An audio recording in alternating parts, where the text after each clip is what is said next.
Como hay gente que la usa, que para el dinero, el que siembra una semilla va a dar fruto y va a cosechar 60. Eso no tiene nada que ver con dinero, señores. Quiero que entienda algo grandemente, que Yeshua está diciendo que mientras que Él es una semilla, le está dando de comer ¿a quién? Le está dando de comer a Corazín, le está dando de comer a las ciudades, pero no ha salido de los contornos. Y Yeshua no estaba dado para darle de comer solamente a pueblos limitados. Había una palabra hebraica sobre él, una palabra del padre Abraham que el Eterno le dio y le dijo: y estoy mirando una simiente, y en tu simiente serán benditas todas las naciones de la tierra. O sea, como semilla le estoy dando de comer a Corazín, le estoy dando de comer a Cafarnaúm, le estoy dando de comer en Galilea, le estoy dando de comer, sí, los milagros y todo lo que sucede solamente a ellos. Es necesario que yo muera para que como semilla me pueda levantar como un árbol frondoso y le pueda dar de comer a las naciones. La gente que les gusta vivir el evangelio, viven del evangelio. El evangelio se volvió tan frondoso, el árbol se volvió tan frondoso que vienen los pájaros, los cuervos, los cizañeros, todos vienen a comer y se anidan en el nido a comer. Sí, una vez que la practicar es estudiar, indagar, profundizar, dedicarse al estudio. No es lo mismo acumular el conocimiento que dijo mi esposa. Lo importante que es aprender, lo importante que es enseñar, lo importante es que la persona se siente y aprender adecuadamente para que no venga este tipo de situación que enseña lo contrario. Pero cuando una persona aprende de primera mano en el contexto que fueron dadas la escritura, en su contexto, entonces cuando yo leo el texto entiendo el contexto, porque nadie va a entender un texto si no hay el contexto, la base sólida que garantiza la genuinidad, que garantiza esa verdad que está en el texto. La semilla cae en buena tierra, y sí cayó en buena tierra y va a dar fruto. Pero recuerde bien que no es simplemente que cayó y ya. Eso hay que cultivarlo. Yeshua dice que... ¿Preparados para la palabra de hoy? El propósito de hoy es, escúcheme bien, darles una herramienta, exponiendo la semilla del maligno. Y yo quise hacer el inicio de hoy haciendo un pequeño resumen, hablando acerca de los misterios del reino que revela Yeshua a sus discípulos en la parábola del sembrador. Y hablaba justo de 4 tipos de tierra, 4 diferentes tipos de tierra. Están, recuerden, los de junto al camino, que mi esposo hablaba y nos explicaba que a este tipo de personas les agrada la doctrina, asisten a la iglesia, asisten a la congregación, se conocen como simpatizantes. Ellos van a la iglesia, pueden ir a la iglesia acompañados de un hermano, de un esposo, de un amigo, y aceptan la doctrina, les gusta la doctrina, les gustan las enseñanzas, les parece todo muy bonito, pero no han dado ese paso, no se han arrepentido. Por lo tanto, esa semilla de la verdad, esa semilla del evangelio en ellos no ha dado fruto, no ha habido ese cambio. Y por lo tanto, algo muy importante es que una persona en esta condición no es salva. Ellos tienen o aún pueden practicar sus hábitos pecaminosos porque no tienen esa convicción en la escritura. Y por eso el enemigo dice en esta tierra que el enemigo le quita la semilla, que es la palabra de verdad. Pues conocemos que la semilla es la palabra de verdad, es el evangelio que es el que causa ese cambio. ¿Cómo nosotros podemos ayudar a este tipo de personas? Nosotros podemos orar por ellos, podemos serles de mucho ejemplo, porque son personas que cuando están yendo a la iglesia son muy observadoras y a veces ven un mal ejemplo de algún cristiano, entonces son los primeros que salen diciendo: no, yo no soy cristiano porque es que yo conocí a fulanito y ese fulanito dice que es cristiano, pero hizo esto y esto y esto, y entonces yo por eso yo no soy cristiano. Entonces se conocen muchas personas que que dicen así, y es por eso, pues porque tienen esa frecuencia con el evangelio, pero la realidad es que no dan ese paso porque muchas veces uno les fue de mal ejemplo o vieron un mal ejemplo en alguien. O el mal testimonio. Del mal Pablo testimonio. dice, cuidar vuestros testimonios, porque por causa de muchos, algunos han alcanzado raíces de amargura. Y han creado eso por el mal testimonio. Eso también se debe también a eso. Entonces, ¿cómo ayudamos nosotros a este tipo de personas que están allí, incluso en la congregación? Dándoles buen ejemplo, orando por ellos, pero sobre todo no juzgándoles, entendiendo que son personas que les gusta y simpatizan con el evangelio, pero no están arrepentidos y no tienen esa convicción y por lo tanto no van a dar frutos. Entonces lo que nosotros podemos hacer por ellos es no juzgarlos, entenderlos que Dios los está llamando, pero todavía no han dado ese paso. Entonces en eso nosotros tenemos que estar claros, ¿verdad? Con respecto a la tierra la semilla que cae en los pedregales, dijimos que son personas que tienen esa convicción, se han arrepentido, han generado en ellos un cambio, pero no tienen la profundidad en las escrituras. Entonces, como no tienen esa profundidad en las escrituras, no tienen una fe firme, no tienen una fe fuerte, sino que su fe es ligera, es liviana. Y entonces no están aptos para enfrentar las situaciones difíciles que le vienen en la vida. Entonces, cuando viene una situación difícil, ellos no pueden superar eso y esa situación difícil los lleva fuera del camino. Un ejemplo de esto es una hermana que se la pasó mucho tiempo orando y clamando por su hijo, porque él sabía que su hijo está en malos pasos, pero entonces el hijo cae preso y entonces ella en su reflexión lo primero que hace es decir, oh no, yo orando y orando para que mi hijo viniera a los pies de Dios y lo que resulta es que cayó preso. Y entonces esa aflicción, esa situación difícil lo que hace es alejarla de Dios. Y entonces ella toma la decisión, en vez de aferrarse más a Dios y su fe firme lo hubiese podido ella ver que todo eso era un trato de Dios para que su hijo se arrepintiera y conociera de Dios, pero no. Entonces, ¿qué hace? En su fe débil, piensa que es más prueba, es más tribulación y lo que hace es alejarse. Sí, porque la tierra es muy... la raíz no tiene profundidad. Sí, entonces la raíz se explayó sobre la piedra, pero no profundizó. No cimentó su fe. Sí, entonces esa tribulación la sacó. Y así muchas otras tribulaciones. Este es solo un ejemplo, pues, de lo que puede pasar una persona que no tiene una fe firme y entonces al llegar una tribulación o un momento de prueba, la persona no resiste y se va. Entonces, este es en cuanto a la semilla que cae en pedregales, pero también tenemos la semilla que cae entre espinos y ellos sí tienen un poco más de profundidad. También son personas que profesan un arrepentimiento y un cambio genuino y tienen un poco más de profundidad porque han alcanzado un crecimiento mayor que las personas que están en los pedregales. Han alcanzado cierto desarrollo espiritual, pero ¿qué pasa con este tipo de personas o este tipo de creyentes que no saben diferenciar entre lo que es la bendición de Dios y el Dios de la bendición?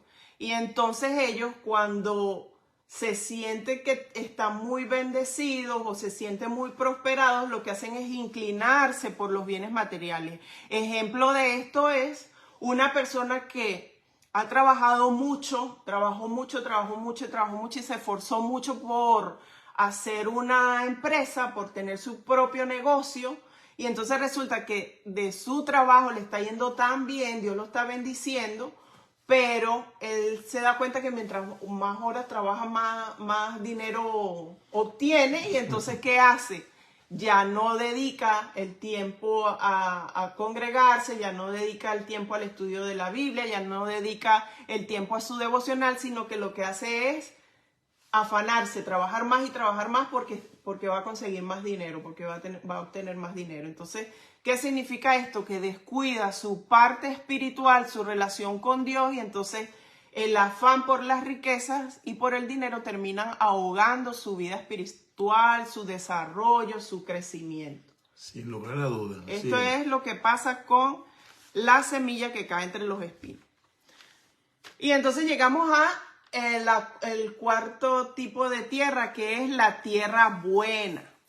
Y todos sabemos la diferencia que hay entre ser bueno y ser malo. Y a mí me gusta mucho, y aquí lo voy a mencionar, cuando a veces mi esposo le dice a los niños, ser malos es fácil. Ser malos es lo más sencillo, lo más fácil que hay en el mundo. Salga usted allá afuera, le dice mi esposo a los niños, salga usted allá afuera y tírele una piedra, una pelota y rómpale el vidrio de la ventana a un vecino. Y ya usted es malo. Ráyele el carro al vecino y ya usted es malo. Póngase a pelear con alguien ahí, a pegar 4 gritos y ya usted es malo. Eso es lo más fácil que hay. Pero ser buenos es difícil, amerita esfuerzo, amerita sacrificio, amerita dedicación, amerita tiempo, es paciencia, disciplina, son muchas cosas que de verdad que uno tiene que ejercitarse para lograr ser bueno. Y entonces no es diferente ser una buena tierra. Y sobre todo, ¿en qué se destaca el ser una buena tierra? En que tienen la necesidad y la determinación de profundizar en las escrituras. Y para profundizar en las escrituras se necesita ser constante, ser perseverante, ser disciplinado, ser valiente. Se necesitan todas esas características que mencioné antes para ser bueno. Entonces yo estaba aquí, cuando uno tiene la determinación de aprender, y quería hacer como un paralelo entre cuando uno quiere cursar una carrera universitaria, todas las cosas que uno tiene que hacer, que muchas veces uno dice, wow, para sacar una carrera universitaria uno tiene que quemarse las pestañas estudiando. ¿Por qué? Porque son, si en tiempo, 3 años para sacar una tecnológica, un técnico, para sacar un técnico 3 años. Para sacar una licenciatura son 5 años y para sacar un doctorado son 8 años. Es mucho tiempo que hay que dedicarle para sacar una carrera universitaria. Después de eso, la cantidad de materias que como mínimo son 50. Si son 50 materias, como mínimo son 50 libros. Y los libros son más grandes que esto.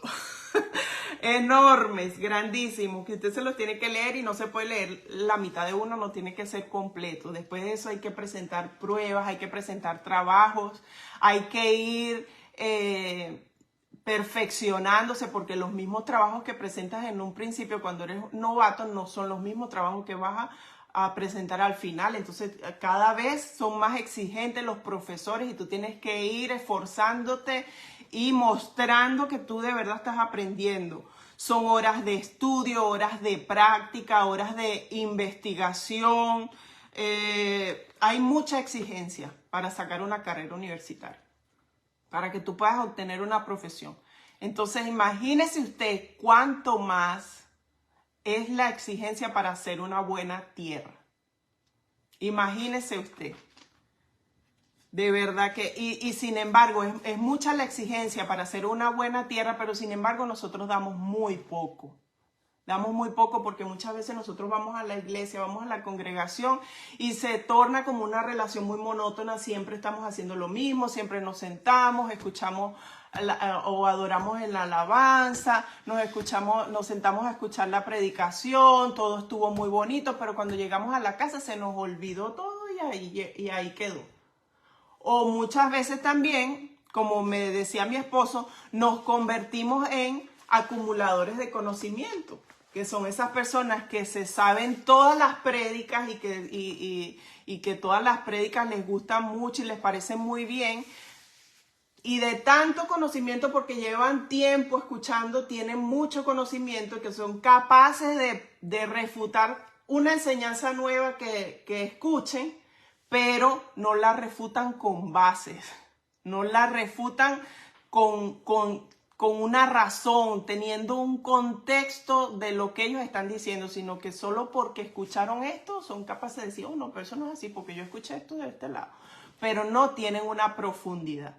Entonces muchas veces somos, queriendo ser de buena tierra, somos esos cristianos que no somos dedicados, que no tenemos esa determinación por aprender, y eso de verdad nos hace falta mucho, profundizar en las escrituras. Hablar de las escrituras tiene su contexto, y al tener su contexto debe haber un argumento, dependiendo en la parte que yo predique, en la parte que yo esté hablando, defendiendo, si es en la vida de Yeshua, en Moisés, en David, y voy a dar una enseñanza dependiendo en el área que hable sobre la fe, sobre la esperanza, sobre la obediencia. Yo presento el argumento y luego debo defender el argumento que presenté, y esa es una forma de demostrar que sabe de lo que estás hablando. Que es una cosa diferente cuando una persona acumuló el conocimiento, acumuló conocimiento, pero no tiene forma de cómo presenta un argumento, pero no puede defenderlo. ¿Por qué? Porque solo acumuló un conocimiento que dijo uno, que dijo el otro, pero nunca se sentó a aprender tecnicismo. No profundizó en ese, no supo el contexto con el que se movió esa palabra. Como tú, cuando fuiste a estudiar en la universidad, estudiaste en la universidad y te daban esos libros enormes, esas montañas de libros, y tú tenías que ir a presentar. Entonces te enseñaron, tú aprendiste una técnica de cómo extraer, cómo sacar tu propio pensum para ir y luego presentar de acorde a las preguntas que pudieran, porque ni siquiera sabías cuáles eran las preguntas, pero te preparabas porque se supone que ahí estaban las preguntas. Entonces tenías la técnica de aprendizaje, tenías la técnica de evaluación y tenías la técnica de exposición.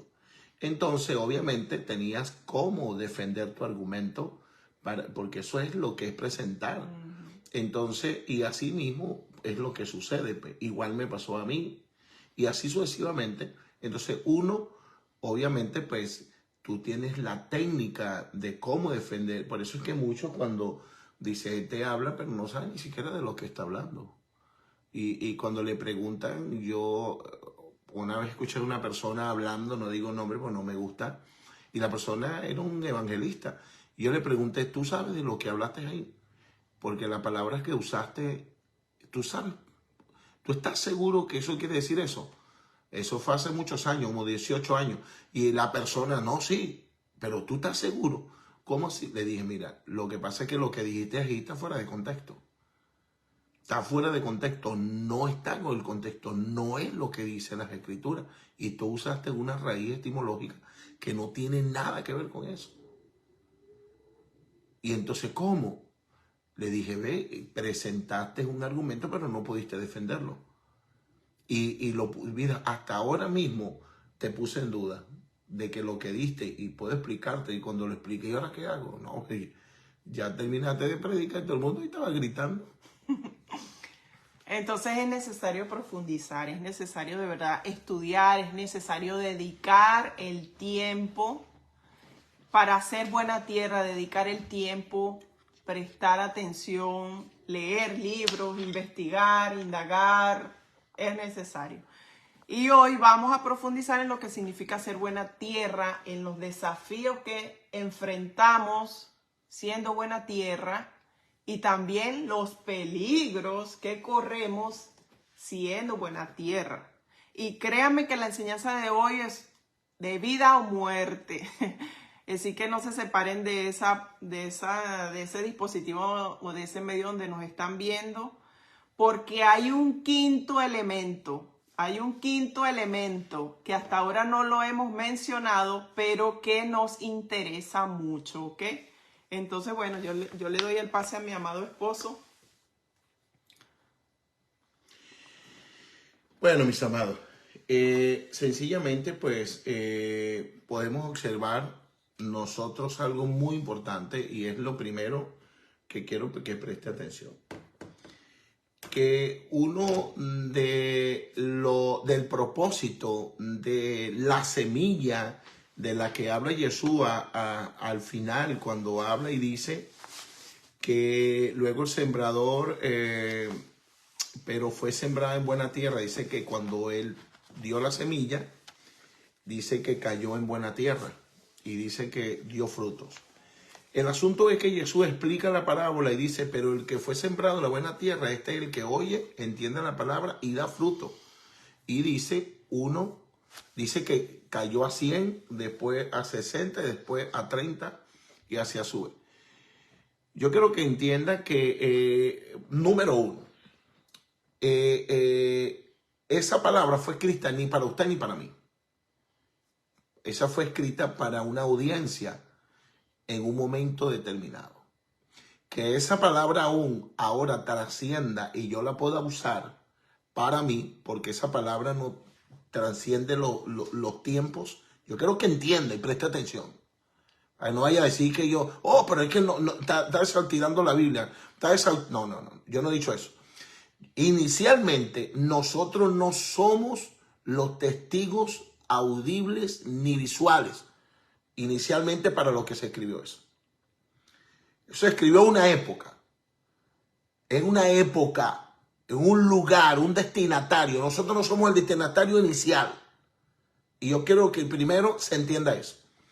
Que ahora la palabra de Dios como no cambia, sino que se mantiene en principio, es usada para mí. Para que yo me dé cuenta lo que sucedió en la época y que se escribió y que luego se mencionó y que ahora sirve para mí, para guiarme. Me guía, ahora me guía, es una guía, ahora me está guiando poderosamente. ¿Sí me entiende? Entonces, ¿por qué le digo esto? Para que usted entienda, pues, que esta palabra fue dada para ese tiempo. Entonces le está hablando a judíos. Entienda eso. Esta palabra que estamos hablando aquí, judíos, no cristianos, no católicos. De la índole que sea, de la rama que sea. Ahí no había nada de eso. Eran judíos. Estos destinatarios que están allí, testigos audibles y visuales, son judíos y le está hablando a ellos. ¿Me doy a entender? Entonces, inicialmente, quiero que entienda eso para que usted vea que aunque yo leo la palabra ahora y me sirve a mí, claro que sí, y me da una guía, sí, y me da luces, sí, y yo puedo, ¿para qué? Para que yo no haga como ellos, para que yo no haga como los que estaban arriba, para que yo haga como esta semilla, para que yo me evalúe, para ver si de verdad esa semilla que está cayendo en esa tierra ahora es mía. ¿Por qué? Porque la palabra trascendió del primer siglo, segundo siglo, y viene a mí 2000 años. Y ahora en más de 2000 años viene a mí y a usted. Y aún tiene valor. Claro que tiene el mismo valor. Solo que el destinatario es muy diferente al destinatario original. Y de eso yo quiero que esté usted bien claro. Entonces usted no la puede venir a estudiar. Usted no puede venir a leerla en su idioma, a interpretar en su idioma, a lo que usted cree que hay en su mente, a lo que usted cree que viene en su ley, a lo que usted creyó más o menos conveniente a lo que va a interpretar. No, señor, usted no puede hacer eso. ¿Por qué? Porque los destinatarios originales a los que se le dio allí en ese momento, que fueron testigos audibles y visuales, ellos eran judíos. Entonces, que usted se separe de la raíz hebraica, si usted se separa de la raíz, entonces eso es que no va a entender nada, no va a comprender nada, usted la va a interpretar a su manera. Como hay gente que la usa, que para el dinero, el que siembra una semilla va a dar fruto y va a cosechar 60. Eso no tiene nada que ver con dinero, señores. Eso no tiene nada que ver con dinero. La parábola del sembrador no tiene nada que ver con dinero, señores. El que aplica eso, usted puede agarrarlo de una forma analógica y usted puede querer dar una enseñanza, tomarla de ahí, pero la esencia principal. No tiene nada que ver con dinero. Tiene que ver con la revelación del reino de Dios. Tiene que ver con el conocimiento. Tiene que ver con la vida espiritual, tiene que ver con la fe, tiene que ver con la determinación y la decisión de seguir a Yeshua. No tiene nada que ver con dinero. ¿Por qué? Porque Mateo aquí dice que la semilla que cae da fruto a 100, a 60 y a 30. Entonces, ¿cómo hace usted? Sembrar una semilla a un 100% y que después le venga a dar fruto a un 30%. ¿No le parece inverosímil eso? Entonces no tiene ningún sustento. Eso me encanta y quiero hacer un énfasis porque de verdad que eso se escucha mucho, de que se usa esta parábola para decir y se habla de que la semilla cuando es sembrada y entonces se hace mucho énfasis en que la semilla es dinero, que cuando es sembrado después tú puedes recibir tu retribución a cambio, pero me gusta que están aprendiendo que en la parábola del sembrador, cuando se refiere a la semilla, se habla es de conocimiento, es de la palabra de verdad, es del evangelio del reino, y me gusta que hacer este énfasis porque ya a mí me ha pasado mucho que mi esposo me habla de cosas y cuando yo escucho en otro lado, yo digo, pero es que eso no está así, está equivocado, está errado. Eso no es de esa manera. Entonces yo quiero hacer ese énfasis porque quiero dejarles en sus mentes a ellos grabados que cuando escuchen en otro lado que hacen un énfasis de que la parábola del sembrador es para sembrar dinero y que si tú siembras vas a recibir una mayor bendición o al 100% para atrás, ya usted sepa que está desligado por completo a lo que es el significado original de la parábola. Cuando lee usted la parábola se da cuenta, y voy a citarlo porque lo tengo aquí para citarlo. Y dice, pero dice que dio fruto a 1%, a 1 por 60 y 1 por 30. Y dice pues que llegó a nada. Entonces, ¿cómo es posible si esta parábola, como dice el pastor Ignacio Palomo, dice que muchos usan esta parábola para sacar dinero? Y es verdad, la usa. ¿Y por qué no citan el de Mateo? Pero sí se van al de Marco. Porque el único que dice Marco, dice que la siembra dio a 1, a 30, a 60 y a 100. Entonces leen es el de Marco, del Evangelio de Marco. El Evangelio de Lucas dice que dio fruto a 100 por 1. O sea, no hace distinción de sumatoria, de ir subiendo de nivel. No, Lucas dice a 100 por 1. Pero el único que dice el Evangelio de Marco es el único que dice que da a 1, a 30, a 60 y a 100 por 1. Pero ¿por qué no citan el de Mateo? El de Mateo dice que da ¿qué? Frutos a 100 por 1. Va disminuyendo. ¿Por qué no citan eso? Para sacar dinero. ¿Por qué? Porque no tiene veracidad lo que enseña, porque eso no tiene nada que ver con eso. Si nosotros vamos, lo que estoy diciendo tiene que ver, ¿con qué tiene que ver la parábola del sembrador? Tiene que ver con el reino de Dios. Les puso, usted lee en el capítulo 13, usted puede seguir leyendo, en el capítulo 13 se lee otra vez, y usted lee en el versículo 31, les propuso otra palabra, el Malhut HaShamayim, que es el reino de los cielos, es semejante a una semilla de mostaza que un sembrador tomó y sembró en un campo. A la verdad es la más pequeña de todas las semillas, pero cuando ha crecido es mayor que el resto de las hortalizas y llega a ser un árbol de la dimensión que hasta vienen las aves del campo y hacen nidos en sus ramas. Eso tiene que ver con eso. La parábola del sembrador tiene que ver con eso. ¿Qué es esa semilla? Yeshua dijo que él era la semilla y que era necesario que la semilla cayera a tierra y muriera. ¿Para qué? Para que pudiera mostrar su naturaleza. La palabra semilla significa vida dentro de un cascarón. El cascarón es el que pudre, el cascarón es el que se rompe para darle vida a lo que tiene adentro, que es la sustancia. Entonces, ¿qué es lo que sucede? Yeshua dice que es necesario que la semilla caiga al suelo, y Yeshua dice de sí mismo, es necesario que el Hijo de Dios muera.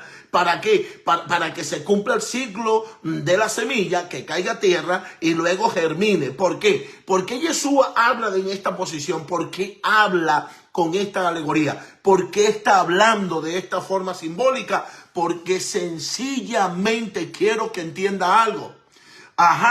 Quiero que entienda algo grandemente, que Yeshua está diciendo que mientras que él es una semilla, le está dando de comer ¿a quién? Le está dando de comer a Corazín, le está dando de comer a las ciudades, pero no ha salido de los contornos. Y Yeshua no estaba dado para darle de comer solamente a pueblos limitados. Había una palabra hebraica sobre ella, una palabra del padre Abraham que el Eterno le dio y le dijo: y estoy mirando una simiente, y en tu simiente serán benditas todas las naciones de la tierra. O sea, como semilla le estoy dando de comer a Corazín, le estoy dando de comer a Cafarnaúm, le estoy dando de comer en Galilea, le estoy dando de comer, sí, los milagros y todo lo que sucede solamente a ellos. Es necesario que yo muera para que como semilla me pueda levantar como un árbol frondoso y le pueda dar de comer a las naciones. Entonces, ese evangelio, esa palabra del sembrador está hablando es de la extensión del evangelio. ¿Por qué? Porque la semilla de mostaza es una semilla, pero cuando el árbol nace se vuelve de 2 metros y tiene millones de semillas, y después esas millones de semillas son millones de semillas. Eso tiene que ver con la multiplicación del reino, tiene que ver con la revelación del reino y su multiplicación. Entonces, eso no tiene nada que ver con dinero, eso tiene que ver con la llegada del reino y la multiplicación en masa que va a haber. ¿Por qué? Porque de uno se convierte en 12, de 12 en 120, y de 120 más de 500, y se extendió. Y Marco persuade y dice: wow, va a comenzar en 1, pero va a terminar en 100. Juan dice: no, esto comenzó en 100. Pero entonces Mateo dice: sí, esta revelación del reino comenzó en 100%. ¿Por qué? Porque Yeshua nace justamente en el pueblo de Israel. Nace en Belén, a 15 kilómetros de Jerusalén. Nació al 100% allí. Los primeros que gozaron de esta bendición fue el pueblo judío. Y donde nació el evangelio, donde nació el Brit Hadás, la revelación del pacto renovado, nació en el pueblo de Israel. Y donde nació al 100%, Mateo está previendo por el espíritu profético, está diciendo: donde nació a 100, bajará a 60, y después bajará a 30, y llegará un momento donde se va a desaparecer. Los que creyeron a 100 bajará hasta el año 1000, hasta el año 190 dejaron de creer los judíos audibles y visuales, donde ellos murieron y ya no se convirtieron más judíos. Ahí se cumple la profecía de Mateo, que llegó a 30 por 1. Entonces está hablando, es del evangelio, está hablando de la revelación del reino, no está hablando de ningún dinero. No está hablando de ningún dinero. Entonces la gente usa la palabra para sacar dinero a la gente, para hacerlo de manera, y muchas veces algunos lo hacen por ignorancia, porque no entienden en el contexto de lo que en realidad quiere decir las escrituras, porque las escrituras están hacia otro punto, direccionadas. Marco le está escribiendo a los romanos, Lucas a los griegos y Mateo a los judíos. Este es el punto al que está. Entonces debemos entender desde su inicio, debemos comprender las escrituras hacia dónde están direccionadas. Entonces cuando entendemos su contexto para defender el argumento que estamos presentando hoy, entonces esta es la defensa del argumento. De que la parábola del sembrador está orientada hacia la manifestación y la multiplicación del reino. Por eso una persona que no se multiplica en los dones que tiene, una persona que no enseña a un maestro, que no deja líderes formados, un músico que no deja a otro formado, una persona, un cantante que no se multiplica en otro, no está cumpliendo con la asignación del reino. ¿Por qué? Porque la multiplicación del reino es que nosotros nos multipliquemos, nos expandamos, vamos a explayarnos hacia todos los lugares. ¿Por qué? Porque eso habla la parábola del sembrador y habla la semilla de mostaza, que tiene que ver con Yeshua.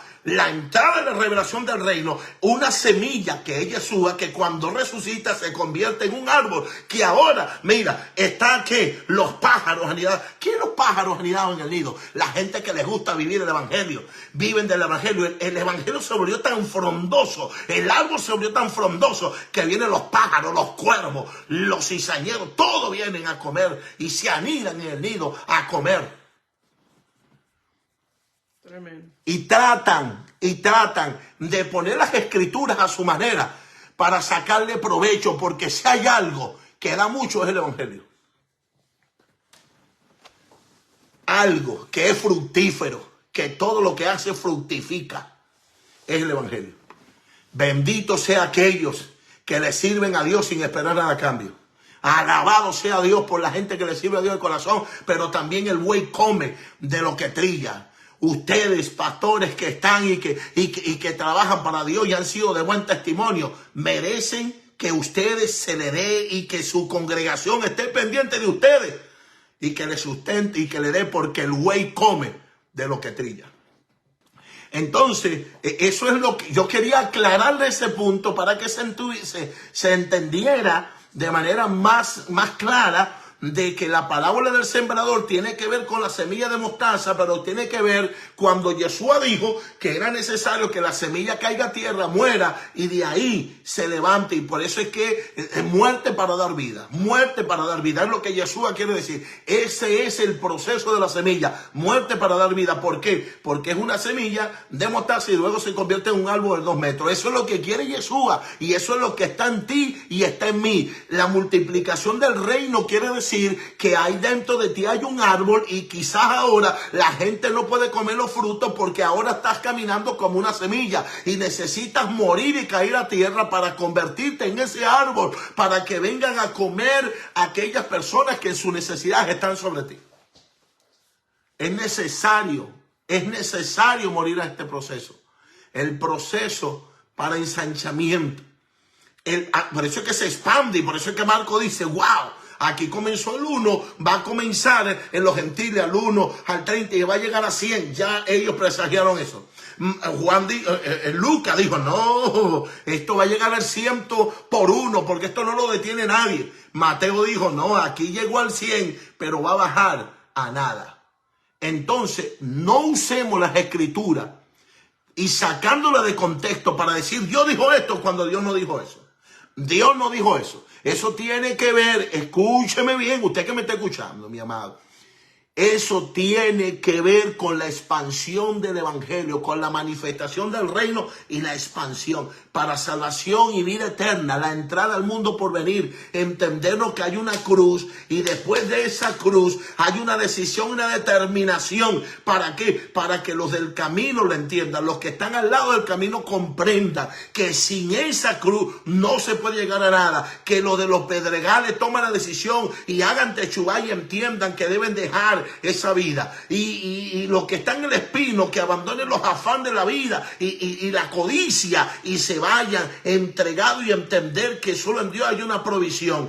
Esa cae en tierra buena, ese es el que va a dar fruto. Bartimeo lo vio, mis amados, estaba a un lado del camino, se arrepintió, hizo techubá y después dice, camina con el Mesías en el camino. Oye, pero ¿cómo es eso? Entonces, entendemos aquí que hay un propósito de vida. Hay un asunto que yo también quiero tratar muy peculiarmente hoy. Y yo quiero que quede bien claro. Que Yeshua dice que Yeshua va a enseñar. Y aquí es donde quiero yo detenerme un poquito. Quiero detenerme un poquito y quiero que empiecen a escuchar algo. Entonces, así como hemos hablado del punto y quería que estuviera claro esta semilla de que tenía que hablar con el evangelio y no era nada de dinero, entendemos que esta semilla que cae en buena tierra es la semilla que cavó y ahondó. Lo hablamos la semana pasada, perdón, el martes. Estuvimos hablando que en Lucas 6:46, cuando dice, y estoy citando ahora mismo en mi memoria, donde dice, ¿por qué me llamas Señor, Señor, y no hacen lo que yo te digo? Te daré a que eres prudente, aquel que escucha mi palabra y la practica. ¿Y qué hace? Sí, una vez que la practica, practicar es estudiar, indagar, profundizar, dedicarse al estudio, dedicarse, la escucha y dice, wow, yo voy a indagar, voy a sentarme, voy a buscar un maestro que me guíe, que me enseñe. No es lo mismo acumular el conocimiento que dijo mi esposa, acumular un conocimiento y acumular como un pichón, pero no aprende técnica. En el estudio, cuando yo me siento a escuchar, cuando yo me siento a aprender, miren mis amados, no es por nada, yo me dedico tanto a la gente y yo muchas veces me da hasta pena, pero yo digo, oye, la gente qué pensará, que yo ando buscando de quitarle la plata, que yo ando buscando de quitarle el dinero, o yo no sé qué buscará la gente, porque yo trato de decirle, mira, indaga, profundiza, hazme escuela, si quieres yo voy, amo tu escuela y hago, y esto, lo otro, pero no es por el dinero, yo lo hago porque yo estoy preocupado, porque yo sé que mientras más conocimiento hay, más conocimiento del Eterno, más técnica de aprendizaje, más forma de escudriñar las Escrituras, una forma más explayada, más abierta de entender en la cultura, en su texto, en su contexto, la persona tiene más posibilidad de permanecer bajo cualquier viento de doctrina que viene, cualquier dificultad, cualquier desafío que se le presenta. La persona tiene muchísimas más posibilidades de permanecer en todo momento. Y es por eso mi dedicación. Haz algo, busca, hazme una escuela, hazlo aquí, busca de hacerlo, por favor. Y muchas veces ya dejo de decirle a la gente porque me da pena. Parece que yo digo, wow, y esta mañana me daba cuenta escudriñando y yo decía, wow, lo importante que es aprender, lo importante que es enseñar, lo importante que la persona se siente y aprender adecuadamente para que no venga este tipo de situación que enseña lo contrario. Pero cuando una persona aprende de primera mano en el contexto que fueron dadas la Escritura, en su contexto, entonces cuando yo leo el texto entiendo el contexto, porque nadie va a entender un texto si no hay el contexto, la base sólida que garantiza la genuinidad, que garantiza esa verdad que está en el texto. Entonces, es por eso mi afán de enseñar, de buscar, porque a mí me gusta enseñar, a mí me gusta dar en su contexto las Escrituras, pero a veces que veo que la gente no está muy entusiasmada y yo digo, bueno, aborto esa idea. Aborto la idea, pero es una preocupación que a mí muchas veces me da. Y entonces, de ese lado es cuando, mira, si la semilla cae en buena tierra, la semilla cae en buena tierra, y sí cayó en buena tierra y va a dar fruto, pero recuerde bien que no es simplemente que cayó y ya, eso hay que cultivarlo. Yeshua dice que cuando el pámpano es puesto en el árbol verdadero y dice, yo soy la vid, vosotros sois los pámpanos. Y si lleva fruto, él lo va a abonar, lo va a cultivar para que lleve más frutos. Para que lleve más fruto, porque si no da fruto, dice, el árbol será cortado. Entonces, es necesario que cuando la semilla cae en la buena tierra, no se deje ahí nada más. Se cultive, se eduque esa persona, se enseñe, se prepare, porque mientras más la persona conoce y profundiza, como le dije, en su contexto, recuerde bien que la palabra destinatario no fue para mí, es en hebreo, y que entonces yo debo entender en la parte hebraica, yo debo comprender el pensamiento hebraico, con qué finalidad lo dio, en su contexto, en dónde está, en la historia, el destinatario, el porqué que había en la época. Y entonces cuando yo entiendo paso por paso y cuando yo leo, oh wow, esto es por esto, es muy diferente. Entonces esa semilla está siendo cultivada. ¿Y qué va a hacer? ¿Qué va a hacer? Esa semilla va a crecer. Va a crecer y va a dar fruto, señores. Va a crecer y va a dar fruto en abundancia. ¿Qué pasa? ¿Cuál es el peligro de esa semilla? Que esa semilla se puede ver, oiga, se puede ver acechada. Se puede haber acechada, como dijo mi esposa, por un quinto elemento. Se puede ver acechada por una quinta semilla.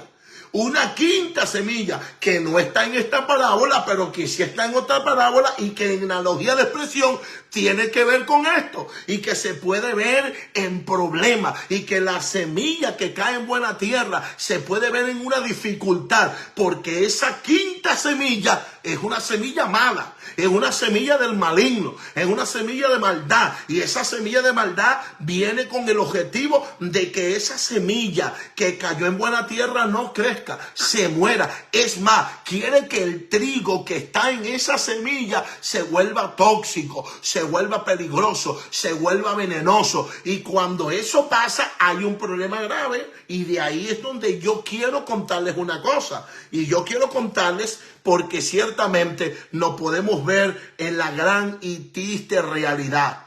En la gran y triste realidad de que podemos dañar. Por eso es que Yeshua dice el final de lo que tuercen la Torá.